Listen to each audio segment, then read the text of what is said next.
مجندہ. مجندہ کا مطلب ہے ایک جگہ جنود بنائے گئے، یہ ایک بیچ کے لوگ. اس میں بھی کیا ہوتا ہے کہ جو لوگ وہاں ایک دوسرے کو پہچانتے ہیں دنیا میں آ کر بھی پہچانتے ہیں، یعنی سیٹس ہیں. ہم وہاں کسی سیٹ میں رہ کے آئے اور یہاں آ کے بھی پھر پہچان ہوگی. جی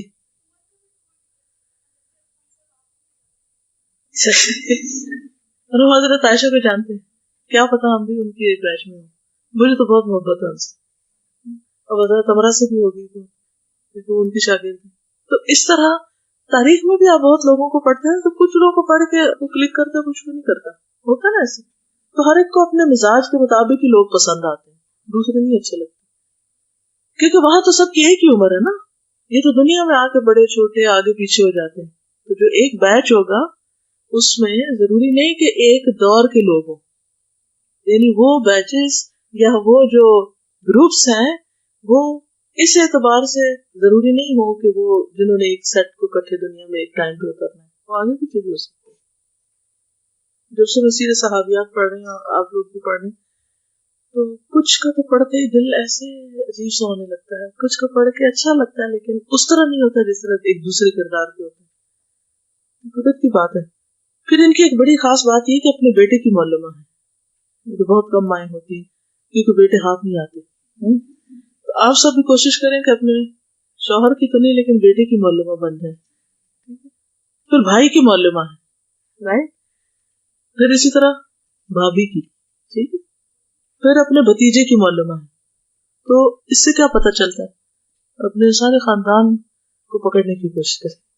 پھر خاندان سے باہر بھی اسماعیل ابن امیہ بھی ان سے روایت کرتے ہیں، عبید اللہ بن عمر، سعد بن سعید. پھر ان کے کچھ رشتے دار جو محدث ہیں، عبداللہ بن عبد الرحمن بن سعد بن زرارہ ان کے بھائی ہیں، یحییٰ بن عبداللہ جو ہیں بھتیجے ہیں، مسلم کے راوی ہیں. ان کی بہن جو ہے کبشہ، وہ بھی. پھر اسی طرح بھانجا، ان کا بھانجا جو ہے ابو بکر، ان کی بیوی کہتی ہے کہ ابو بکر 40 سال سے رات کو اپنے بستر پر نہیں لیٹے، بہت کم سوئے، چٹائی پہ سو جاتے ہوں گے یا کہیں بھی. سونا تو انسان کی ضرورت ہے، کیونکہ کچھ لوگ 1-2 گھنٹے بھی سو لیں تو ان کے لیے بہت کافی ہو جاتے ہیں. یہ امام زہری کے استاد ہیں. امام زہری کا تو آپ کو معلوم ہے کہ پھر امام مالک کہتے ہیں کہ ہمارے پاس مدینہ میں کوئی ایسا نہیں تھا جس کے پاس قضاء کا علم ہو جتنا ابو بکر کے پاس تھا. ان کو اس منصب پر عمر بن عبدالعزیز نے مقرر کیا تھا اور ان کو لکھ بھیجا تھا کہ وہ ان کے لیے عمرہ بنت عبد الرحمن اور قاسم بن محمد کا علم حدیث لکھ دیں. اور مدینہ میں ابو بکر بن حزم کے علاوہ کوئی انصاری امیر نہ تھا اور وہ قاضی تھے. پھر بھانجے کے بیٹے عبداللہ بن ابی بکر کتب ستہ کے راوی ہیں اور مدینہ کے گورنر ہیں. پھر اسی طرح باقی لوگ بھی، ان میں سے بہت سے لوگ جو تھے انہوں نے دین کی بے پناہ خدمت کی. اللہ تعالیٰ ہم سے بھی کوئی کام لے لے. وآخر دعوانا الحمدللہ رب العالمین. سبحانک اللہم و بحمدک، اشہد ان لا الہ الا انت، استغفرک و اتوب الیک. السلام علیکم و رحمۃ اللہ وبرکاتہ.